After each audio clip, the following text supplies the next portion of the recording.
آج اگر یہ قانون نہ روکا گیا تو اس کے نتیجے میں پاکستان میں دو اقتدار ہو جائیں گے، ایک منتخب سیاسی وزیر اعظم اور ایک غیر منتخب مالیاتی وزیر اعظم۔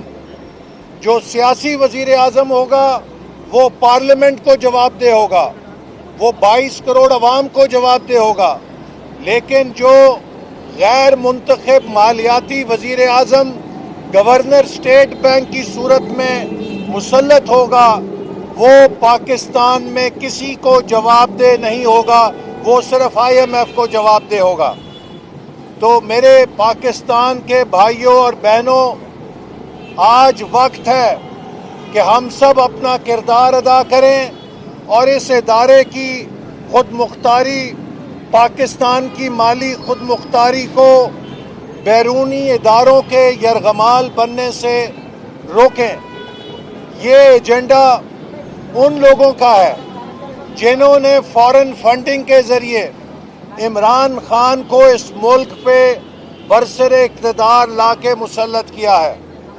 آج یہ بات ثابت ہو گئی ہے کہ عمران نیازی، جس نے ایمانداری کا میک اپ کیا ہوا تھا، قوم کو ہر وقت شفافیت کا درس دیتا تھا، جب فارن فنڈنگ کیس کی رپورٹ آئی، اس کا میک اپ اترا تو اندر سے ایک نہایت بھیانک کرپشن کا، منی لانڈرنگ کا اور پاکستان دشمن لابی سے بیرونی فنڈنگ حاصل کرنے کا چہرہ سامنے آیا ہے۔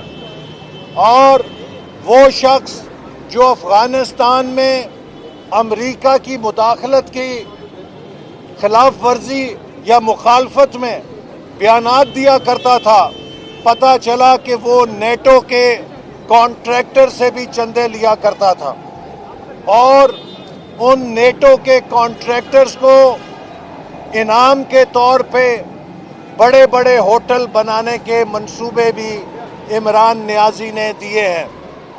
تو آج پاکستانی قوم سوال کرنا چاہتی ہے، ہمارے انصاف کے اداروں سے پوچھنا چاہتی ہے کہ اگر 22 کروڑ عوام کے ایک منتخب وزیر اعظم کو اس بنا پہ نااہل کر دیا گیا کہ اس نے اپنے بیٹے کی کمپنی سے 10,000 درہم کی تنخواہ وصول نہیں کی اور اسے اپنے اثاثوں میں ظاہر نہیں کیا، تو وہ وزیر اعظم جس نے کروڑوں اربوں روپے کی بیرون ملک مقیم پاکستانیوں کے چندوں میں بددیانتی کی، غبن کیا، فراڈ کیا، الیکشن کمیشن کو دھوکہ دیا، قوم کو دھوکہ دیا، غلط سٹیٹمنٹس کو سائن کر کے دیا، آج قوم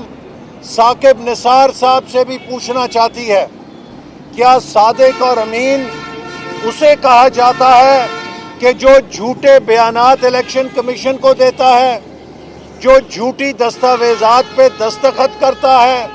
کیا صادق اور امین اسے کہا جاتا ہے جو سادہ بیرون ملک مقیم پاکستانیوں سے چندے بٹورتا ہے اور انہیں خفیہ بینک کے کھاتوں میں چھپا کر ان سے اللہ تللے کرتا ہے، ان سے ذاتی مقاصد کے لیے ان فنڈز کو استعمال کرتا ہے؟ کیا صادق اور امین کی تعریف پہ وہ شخص بھی آتا ہے کہ جو جھوٹی چارٹرڈ اکاؤنٹنٹ فرم سے سٹیٹمنٹس جاری کرواتا ہے، جو کروڑوں روپے کی مس ڈیکلریشن کرتا ہے؟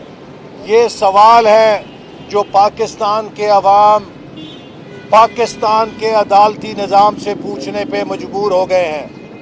اگر ایک وزیر اعظم کو اس بنا پہ نااہل کر دیا گیا کہ اس نے اپنے بیٹے کے 10,000 درہم کی تنخواہ وصول نہیں کی، تو جس نے پاکستانی قوم کے کروڑوں اربوں روپے پہ ڈاکہ ڈالا، جس نے پاکستان دشمن لوگوں سے چندے وصول کیے، جس نے مس ڈیکلریشن کی، جس نے قوم سے دھوکہ کیا اس کو کیسے نااہل نہیں کیا جاتا۔ عمران نیازی کا ایک ایک دن اس منصب کے اوپر اب بیٹھنا الیکشن کمیشن کی اسکروٹنی کمیٹی کی رپورٹ کے بعد ہمارے نظام عدل کے اوپر ایک بہت بڑا قرض ہے۔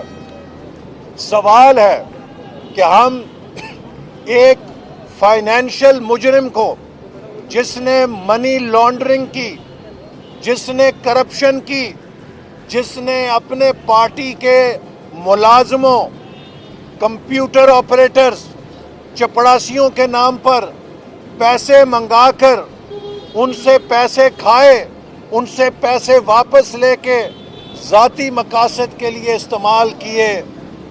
یہ کام اس نے اپنے کسی کاروبار کے لیے نہیں کیا، یہ دھندا اس نے بیرون ملک مقیم پاکستانیوں کے چندوں کے ساتھ کیا ہے، جو کہ انتہائی قابل مذمت ہے۔ اور آج وقت آ گیا ہے کہ اس فراڈ کو، اس دھوکے کو جو پاکستانی قوم کے ساتھ کیا گیا ہے، اس کا حساب لیا جائے۔ اور میں مطالبہ کرتا ہوں کہ عمران نیازی فوری طور پہ مستعفی ہو، چونکہ یہ مطالبہ کیا کرتا تھا کہ وزیر اعظم اگر اپنے عہدے پہ بیٹھا رہے گا تو وہ تحقیقات پہ اثر انداز ہو سکتا ہے۔ عمران نیازی صاحب، آپ کا اپنا جو پیمانہ ہے، آپ نے جو اپنا مورل سٹینڈرڈ قائم کیا تھا کہ اگر وزیر اعظم پر الزام ہو تو وزیر اعظم کو استعفیٰ دے کر آزادانہ تحقیقات کا راستہ ہموار کرنا چاہیے، تو اب تاریخ آپ کی طرف دیکھ رہی ہے۔ فوری طور پر عمران خان کو استعفیٰ دے کر فورن فنڈنگ کیس کی آزادانہ تحقیقات کا موقع فراہم کیا جانا چاہیے۔ اور اب ہمیں پتہ چلا کہ یہ اسٹیٹ بینک کے قانون کو کیوں نہیں روک سکتا، اس لیے کہ اسٹیٹ بینک کے اس قانون کے عوض یہ گورنر اسٹیٹ بینک سے اپنے لیے ایمانداری کا سرٹیفکیٹ لینا چاہتا ہے۔ عمران نیازی اس وقت اسٹیٹ بینک کی اسکروٹنی کے نیچے ہے۔ اسٹیٹ بینک ان تمام فورن فنڈنگ کی تفصیلات اس کے قابو میں ہیں۔ عمران نیازی اسٹیٹ بینک کی خود مختاری کے اس قانون کو پاس کر کے گورنر اسٹیٹ بینک کو خوش کرنا چاہتا ہے، تاکہ وہ گورنر اسٹیٹ بینک کے ذریعے کلین چٹ لے سکے۔ ہم یہ گورنر اسٹیٹ بینک کے ذریعے NRO لے سکے۔ ہم یہ دھاندلی نہیں ہونے دیں گے، ہم یہ انصاف پہ ڈاکہ نہیں ڈلنے دیں گے۔ آج عمران نیازی اسٹیٹ بینک کا مجرم ہے، اور اسٹیٹ بینک کا مجرم اسٹیٹ بینک کی خود مختاری کا قانون پاس کر کے گورنر اسٹیٹ بینک سے اس کو خوش کر کے اپنے حق میں فیصلہ لینا چاہتا ہے۔ یہ نہیں ہو سکتا۔ میں سپریم کورٹ کے چیف جسٹس سے مطالبہ کروں گا، یہ پاکستان کی تاریخ کا کرپشن کا اہم ترین کیس ہے۔ فوری طور پہ وزیر اعظم کو ان کے عہدے سے علیحدہ کیا جائے، چونکہ عمران نیازی خود کو اس کرپشن سے بچانے کے لیے اسٹیٹ بینک کا سودا کر رہا ہے۔ یہ اسٹیٹ بینک کو گروی رکھ رہا ہے تاکہ فورن فنڈنگ کیس میں یہ اسٹیٹ بینک سے کلین چٹ لے سکے۔ ہم یہ سودا نہیں ہونے دیں گے۔ ہم پاکستان کی خود مختاری پہ عمران خان کی کرپشن کا سودا نہیں ہونے دیں گے۔ عمران خان کو جواب دینا پڑے گا، قوم کو جواب دینا پڑے گا، اوورسیز پاکستانیز کو جواب دینا پڑے گا۔ اور میں اوورسیز پاکستانی سے شرمندہ ہوں کہ ہم نے ایک ایسا سیاستدان پاکستان میں پیدا کیا، جس نے اوورسیز پاکستانیز کی خون پسینے کی کمائی کو ان سے بٹورا، ان کو پسلا کے ان سے حاصل کیا اور اس کو غبن کر کے اپنے مقاصد کے لیے استعمال کیا۔ میں اوورسیز پاکستانی سے معذرت کرتا ہوں اور وعدہ کرتا ہوں کہ ان کے مجرم عمران نیازی کو، جس نے ان کے پیسوں پہ ڈاکہ ڈالا، ان کے تاریخ کے سودے پر ووٹ دیا، تو آپ کو پاکستان کی تاریخ میر صادق اور میر جعفر کے نام سے پکارے گی۔ ان پی ٹی آئی کے نمائندوں کو ہر پاکستانی کا فرض ہے کہ جا کر بتائے کہ جو پی ٹی آئی کا نمائندہ پاکستان کے مفاد کا سودا کرے گا، عمران نیازی کی نالائکی اور ناکامی کے عوض غریبوں پہ 350 ارب کا بوجھ ڈالے گا اور اسٹیٹ بینک کو بیچے گا، اس کا محاسبہ اس کے ووٹر کریں گے۔ میں پی ٹی آئی کے ووٹرز کو بھی، سیاست ایک طرف، مسلم لیگ نون، پیپلز پارٹی اور پی ٹی آئی کی تقسیم ایک طرف، ہم سب پہلے پاکستانی ہیں۔ ہر پی ٹی آئی کے ووٹر کا فرض ہے کہ وہ اپنے نمائندوں کو پاکستان کے مفاد سے کھیلنے سے روکے، اور یہ ادارہ جو قائد اعظم کی نشانی ہے، جسے قائد اعظم نے پاکستان کی مالیاتی خود مختاری کی علامت قرار دیا، اس کی شناخت اور اس کے کردار کو سودا ہونے سے بچائیں، آئی ایم ایف کا غلام ہونے سے بچائیں۔ یہ ادارہ پاکستان کے عوام کی پراپرٹی ہے اور پاکستان کے عوام کی پراپرٹی رہنی چاہیے۔ احسان اقبال صاحب یہ بتا دیں کہ آئی ایس پی آر کے پریس کانفرنس کے بعد جو انہوں نے واضح کہہ دیا تھا کہ نہ وہ نواز شریف سے ڈیل کر رہے ہیں، نہ وہ جو سویلین حکومت کے ساتھ وہ جدا ہو رہے ہیں، مطلب واضح ہو گیا۔ اب کیا نواز شریف جو ہفتوں میں ان کی آمد تھی، کیا وہ نواز شریف واپس آ رہے ہیں؟ اور یہ بھی اطلاعات ہیں کہ نواز شریف جو ہے نا مارچ میں جو دھرنا ہے اس کو لیڈ کرنے جا رہے ہیں، تو کیا حکمت عملی ہے اس کے بعد؟ دیکھیے، میں یہ بات کئی دفعہ کہہ چکا ہوں، مسلم لیگ نون ڈیل کی سیاست پہ یقین نہیں رکھتی۔ مسلم لیگ نون ووٹ اور آئین کی سیاست پہ یقین رکھتی ہے۔ ہم نے 101 دفعہ کہا ہے کہ ہماری کسی سے کوئی ڈیل نہیں ہے، لیکن ہماری بات کوئی سنتا نہیں ہے۔ میں شکر گزار ہوں D G I S P R کا کہ انہوں نے بھی واضح کر دیا ہے کہ ان کی ہمارے ساتھ کوئی ڈیل نہیں ہے۔ ہم تو پہلے ہی کہتے تھے ہماری ان کے ساتھ کوئی ڈیل نہیں ہے، تو اب انہوں نے بھی کہہ دیا ان کی ہمارے ساتھ کوئی ڈیل نہیں، تو یہ بڑا ری ایشورنگ ہے۔ مسلم لیگ نون کی ڈیل صرف پاکستان کے 22 کروڑ عوام کے ساتھ ہے کہ ہم نے اس ملک میں آئین کو بالادست کرنا ہے، ووٹ کی عزت کو منوانا ہے، آزاد منصفانہ الیکشن کرنے ہیں اور اس ملک کو آئین کے مطابق چلانا ہے۔ یہ بتائیے گا احسان اقبال صاحب کے موجودہ صورتحال میں آپ کہہ رہے ہیں کہ آپ ڈیل نہیں کر رہے، ایک ادارے کا ترجمان کہہ رہا ہے کہ ہم ڈیل ہونے نہیں دے رہے، تو آپ یہ بتائیں کہ یہ ڈیل کر کون رہا ہے؟ کوئی تو کوئی ڈیل ہم دے رہے ہیں کہ یہ منی بجٹ اور اسٹیٹ بینک لا کسی جماعت کا مسئلہ نہیں، یہ پاکستان کا مسئلہ ہے، 22 کروڑ عوام کا مسئلہ ہے۔ ہم سب کو عوام اور ملک کی خود مختاری کے ساتھ کھڑے ہونا چاہیے۔ اچھا یہ بتا دیں احسان اقبال صاحب کہ پاکستان پیپلز پارٹی کے ساتھ اس وقت آپ کے تعلقات کی صنوعیت کے ہیں؟ پارلیمنٹ کے اندر تو آپ لوگ ایک ساتھ ہیں، باہر جو آپ دھرنا دینے جا رہے ہیں مارچ والا، اس میں بھی ان کو دعوت دیں گے یا کیا پلان ہے؟ اچھا احسان صاحب، آپ مسلم لیگ نون کی تردید ہے کہ کوئی ڈیل نہیں ہو رہی، آئی ایس پی آر نے بھی تردید کی، آپ لوگوں کی اسٹیبلشمنٹ سے ڈیمانڈ کیا ہے کہ ان کا کریکٹر کیا ہونا چاہیے؟ دوسرا، آپ نے احتساب کی بات کی، تو آپ لوگوں کی گورنمنٹ کل آتی ہے تو کیا عمران خان اور ان کے وزراء کے خلاف بھی اسی طرح احتساب کے کیسز بنائے جائیں گے؟ بتائیے گا کہ دو سوال ہو گئے، مجبوری میں آئے جاتا ہے، اگر آپ کی حکومت ہوتی تو اس اسٹیٹمنٹ کی خود مختاری کو کس طرح ڈیل کرتے، کیسے نکلتے؟ ایک اور سوال کہ اسحاق ڈار جو ماضی میں آپ کے تھے، انہوں نے اسٹیٹ بینک کے گورنر کو ڈیٹیکٹ کرتے رہے، تو اس پر جو ہے ان کی پالیسی کو غلط قرار دیا، تو آپ اس پر کیا کہیں گے؟ تھوڑا سوال کا جواب دیں۔ دیکھیے، پاکستان IMF کے پاس پہلی دفعہ نہیں گیا، کئی دفعہ جا چکا ہے.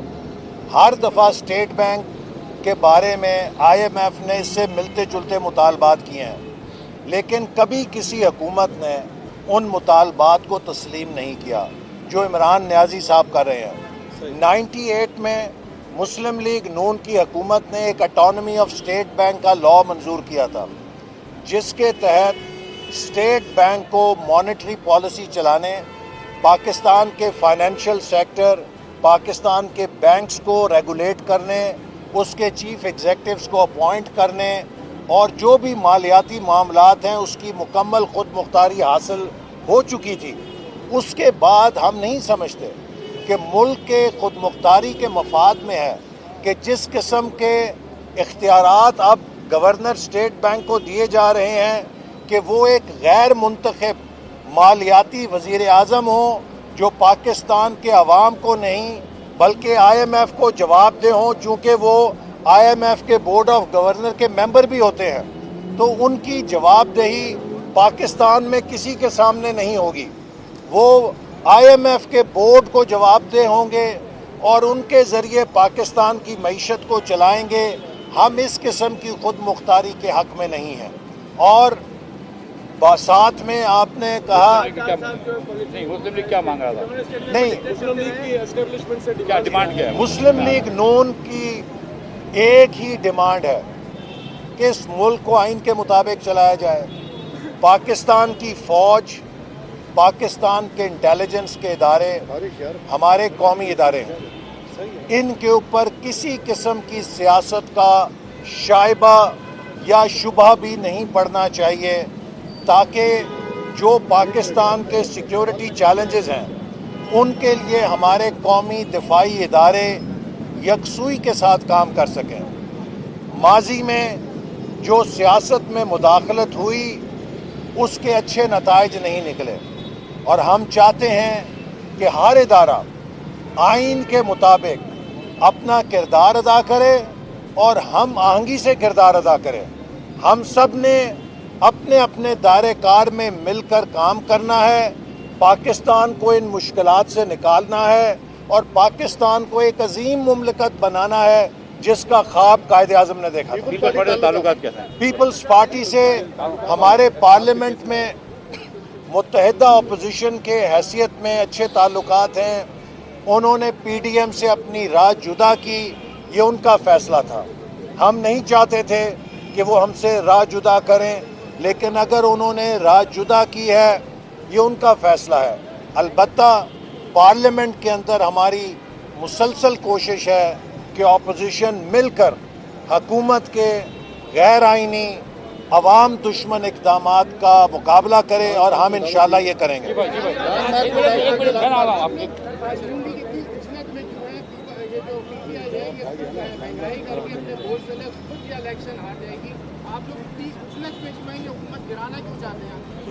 ہماری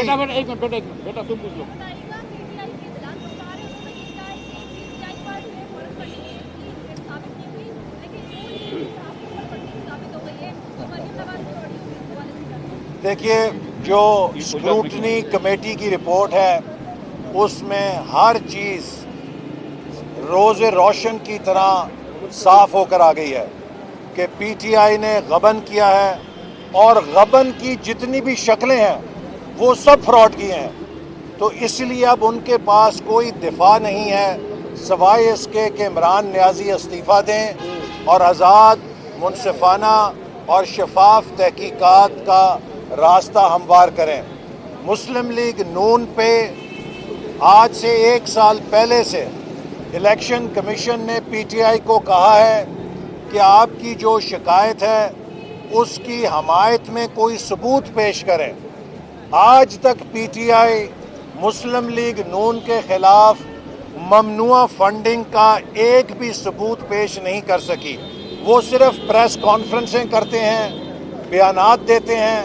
میں نے کل بھی اس فیصلے کی ٹویٹ کی ہے جس میں 1 سال پہلے انہیں کہا گیا کہ اگر آپ کے پاس مسلم لیگ نون کے خلاف کوئی ثبوت ہے تو آپ وہ پیش کریں الیکشن کمیشن کو. آج تک انہوں نے وہ پیش نہیں کیا.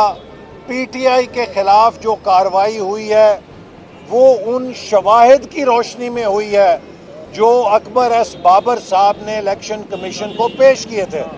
اگر PTI کے پاس ہمارے خلاف کوئی ایویڈنس ہے تو وہ پیش کرے, ہم اس کا جواب دیں گے. ہاں, ہم اجلت میں اس لیے ہیں کہ اگر PTI اسی رفتار سے پاکستان کی معیشت کو کنگال کرتی رہی تو 1.5 سال بعد خدا نہ خواستہ یہ نوبت نہ آ جائے کہ کوئی عزت دار شخص یا کوئی جماعت پاکستان کا وزیر اعظم کا عہدہ لینے کے لیے تیار نہ ہو. یہ عہدہ ایک جوتوں کا ہار بن جائے گا.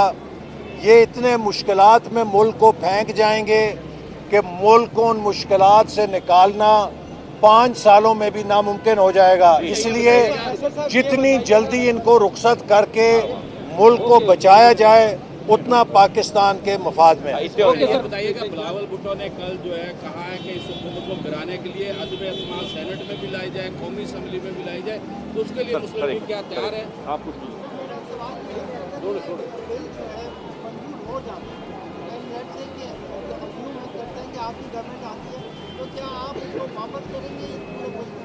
اور آپ پوچھ لیجیے بھائی. جی اگر ہمارے پوچھ لیں آخری سوال. چلو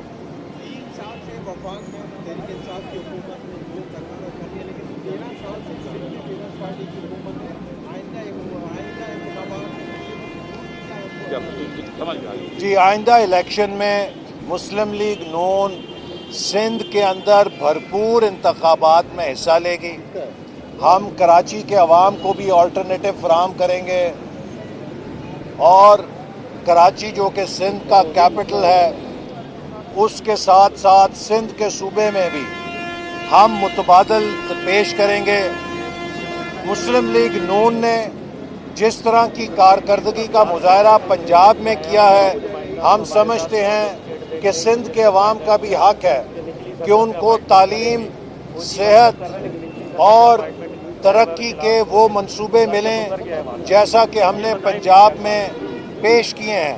تو یہ ہمارا جمہوری حق ہے کہ ہم سندھ کے اندر بھرپور انتخابات میں حصہ لیں. ہم لیں گے, اور خاص طور پہ میں کراچی کے عوام کو کہنا چاہتا ہوں کہ مسلم لیگ نون نے یہاں امن قائم کیا. ہمارے 4 وعدے ہوں گے. کراچی کے عوام کو بجلی, کراچی کے عوام کو پانی, کراچی کے عوام کو امن اور کراچی کے عوام کو صفائی. یہ 4 چیزیں ہم دیں گے, اور مجھے یقین ہے کہ کراچی کے عوام میں اتنا انٹرپرائز ہے کہ یہ کراچی کو ٹوکیو کے مقابلے کا شہر بنا دیں گے اگر ان کو بنیادی انفراسٹرکچر حکومت فراہم کریں گے. اگر جو قانون یہ بلڈوز کر رہے ہیں یہ خدا نہ خواستہ پاس کرتے ہیں تو یقیناً ہم اگر برسر اقتدار آئیں گے تو اس پہ نظر ثانی کریں گے. ایک منٹ اسٹیٹ بینک کے لوگ آئے ہوئے ہیں, اسٹیٹ بینک کے یونین کے لوگ ادھر آئے ہوئے ہیں, اور وہ کہہ رہے ہیں کہ گورنر صاحب نے ان سے وعدہ خلافی کری ہے, تو گورنر صاحب سے گزارش ہے کہ جو وعدے کریں یونین سے وہ پورے کرے جائیں. یوٹیوب پر گوگلی ٹی وی دیکھنے کے لیے youtube.com کی سرچ بار میں گوگلی ٹی وی ٹائپ کریں. گوگلی ٹی وی کے پیج پر سرخ رنگ کے سبسکرپشن والے بٹن پر کلک کرنا نہ بھولیے. یوٹیوب پر اپلوڈ ہونے والی ویڈیو سے باخبر رہنے کے لیے بیل آئیکن پر کلک کیجیے. آپ کو ہر نئی آنے والی ویڈیو کے بارے میں نوٹیفیکیشن موصول ہو جائے گا.